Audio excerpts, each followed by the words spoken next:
Hi friends, welcome back to our channel AL Foodology. வீடியோக்குள்ள போறதுக்கு முன்னாடி மறக்காம நம்ம சேனலை சப்ஸ்கிரைப் பண்ணிட்டு பக்கத்துல இருக்கிற பெல் ஐகானை கிளிக் பண்ணி ஆல் ஆப்ஷனை செலக்ட் பண்ணிக்கங்க. அப்பதான் நம்ம வீடியோஸோட எல்லா நோட்டிஃபிகேஷனும் உங்களுக்கு கிடைக்கும். அப்படியே மறக்காம இன்ஸ்டாகிராம்ல நம்ம பேஜை ஃபாலோ பண்ணிக்கங்க. இன்னைக்கு ரொம்ப டேஸ்டியான ஒரு டிஃபன் சாம்பார் தான் செய்ய போறோம். வாங்க எப்படி செய்யறதுன்னு பார்க்கலாம். இந்த டிஃபன் சாம்பாருக்கு பாசிப்பருப்பு அரை கப்பு, தோரம்பருப்பு 2 டேபிள் ஸ்பூன் எடுத்து வாஷ் பண்ணி ஒரு 10 நிமிஷம் ஊற வச்சு எடுத்து வச்சுருந்தேன். இது கூட நான் 2 பல்லு பூண்டு சேர்த்துக்கிறேன். கூடவே நான் ஒரு தக்காளி ரஃபாக கட் பண்ணி வச்சுருந்தேன், அதையும் சேர்த்துக்கலாம். இப்போது ஒரு பச்சை மிளகாய் சேர்த்துக்கிறேன். இது கூட 2 கத்திரிக்காய் சின்ன சின்னதாக க்யூபாக கட் பண்ணி வச்சுருக்கேன், அதையும் இதோட சேர்த்துக்கிறேன். இப்போ ஒரு அரை டீஸ்பூன் மஞ்சள் தூள் சேர்த்துக்கலாம்.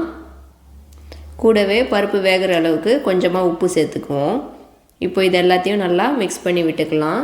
பருப்பு வேகிறதுக்கு எக்ஸ்ட்ரா கொஞ்சம் தண்ணி சேர்த்துக்கோங்க. இப்போ இதை மூடி வச்சு ஒரு 1/2 அன் ஹவர் வேக விடுவோம்.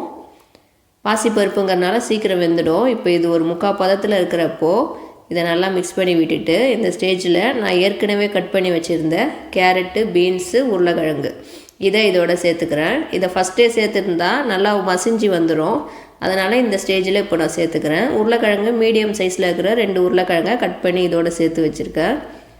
இப்போ இது எல்லாத்தையும் ஒன்றா நல்லா மிக்ஸ் பண்ணிவிட்டு திரும்ப மூடி விடுவோம் இந்த காயெல்லாம் வேகிற வரைக்கும். இப்போது சாம்பார் செய்ய ஒரு பாத்திரம் வச்சு அதில் 2 டேபிள் ஸ்பூன் நல்லெண்ணெய் சேர்த்துக்கிறேன். ஆயில் ஹீட்டான பிறகு 1/4 டீஸ்பூன் வெந்தயம் சேர்த்துக்குவோம். அரை டீஸ்பூன் ஜீரகம் சேர்த்துக்கிறேன். ஒரு வரமிளகாவை சின்னதாக கட் பண்ணி சேர்த்துக்கிறேன். இது கூட 1/4 டீஸ்பூன் கடுகு சேர்த்துக்குவோம். கொஞ்சம் கருவேப்பிலையும் சேர்த்துக்கிறேன். இது எல்லாத்தையும் சேர்த்து நம்ம தாளித்து விட்டுக்கலாம். இப்போது 100 கிராம் சின்ன வெங்காயம் எடுத்து வச்சுருக்கேன் சாம்பாருக்கு, அதையும் சேர்த்துக்கிறேன். அதை கொஞ்சம் நேரம் நல்லா வதக்கி விட்டுக்கலாம். சாம்பாருக்கு சின்ன வெங்காயம் சேர்க்குறப்போ நல்லா டேஸ்ட்டாக இருக்கும். வெங்காயம் வதங்கின பிறகு அரை டீஸ்பூன் மிளகாய்த்தூள், 2 டேபிள் ஸ்பூன் சாம்பார் மசாலா சேர்த்துக்கிறேன். உங்கள்கிட்ட சாம்பார் பவுடர் இல்லைன்னா தனியா பவுடர் சேர்த்துக்கோங்க உங்கள் காரத்துக்கு ஏற்ற மாதிரி. இப்போது இந்த கொஞ்சம் லைட்டாக வதக்கி விட்டுக்கலாம். இது வதக்கினதுக்கப்புறம் நம்ம வேக வச்சு எடுத்து வச்சுருந்த பாசிப்பருப்பு காயெல்லாம் இதோட சேர்த்துக்குவோம். இதை நீங்கள் குக்கரில் போட்டு கூட சீக்கிரமாக வேக வச்சுக்கோங்க. நான் எனக்கு ஸ்டவ்வில் சீக்கிரமாக வெந்துடுன்றனால நார்மல் பாத்திரத்தில் வச்சேன். இப்போ தண்ணி சேர்த்துக்கிறேன். இப்போ இது கூட ஒரு சின்ன நெல்லிக்காய் சைஸ் புளி எடுத்து கரைச்சி வச்சுருக்கேன், அந்த புளி தண்ணியை சேர்த்துக்குவோம். கொஞ்சம் பெருங்காயத்தூள் சேர்த்துக்கலாம்.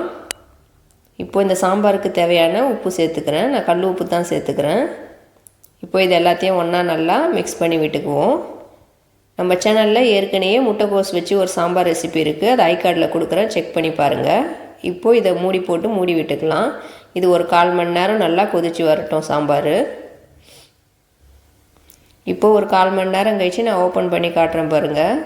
சாம்பார் பாருங்கள் சூப்பராக கொதித்து வந்துருச்சு. நல்லா தண்ணியான கன்சிஸ்டன்சியில், நார்மலாக டிஃபன் சாம்பார் இந்த கன்சிஸ்டன்சியில் இருந்தால் தான் நல்லா டேஸ்ட்டாக சூப்பராக இருக்கும். காயெல்லாம் வெந்திருக்கு பாருங்கள். லாஸ்ட்டாக நான் ஸ்டவ் ஆஃப் பண்ணிவிட்டு கொத்தமல்லி இலையை கட் பண்ணி வச்சுருந்தேன், அதை சேர்த்துக்கிறேன். இப்போது கொத்தமல்லி இலை சேர்த்துட்டு எல்லாத்தையும் ஒன்றா நல்லா மிக்ஸ் பண்ணி விட்டுக்குவோம். நம்மளோட டிஃபன் சாம்பார் ரெடி ஆகிடுச்சு. இது இட்லி கூட சர்வ் பண்ணுறப்ப செம்ம டேஸ்ட்டாக இருக்கும். இட்லி சாம்பார் தான் இது சொல்லுவாங்க.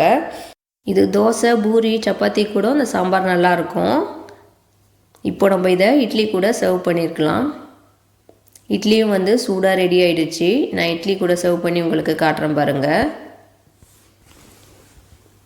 இது பார்த்திங்கன்னா தெரியும் உங்களுக்கு, நம்மளோட இட்லி சாம்பார் ரெடி ஆகிடுச்சு. டிஃபன் சாம்பார் காயெல்லாம் நல்லா சூப்பராக வந்திருக்கு பாருங்கள். இட்லி கூட இது சூப்பராக இருக்கும் இந்த சாம்பார். நீங்களும் நான் செஞ்ச மாதிரி ஒரு தடவை இந்த டிஃபன் சாம்பார் செஞ்சு பாருங்கள். செஞ்சு பார்த்துட்டு எப்படி இருந்துச்சுன்னு எனக்கு கீழே கமெண்ட்டில் சொல்லுங்கள். இந்த வீடியோ உங்களுக்கு பிடிச்சிருக்குன்னு நினைக்கிறேன். பிடிச்சிருந்தால் லைக் பண்ணுங்கள். இந்த வீடியோவை உங்கள் ஃப்ரெண்ட்ஸ் அண்ட் ஃபேமிலிஸ்க்கு ஷேர் பண்ணி விடுங்க.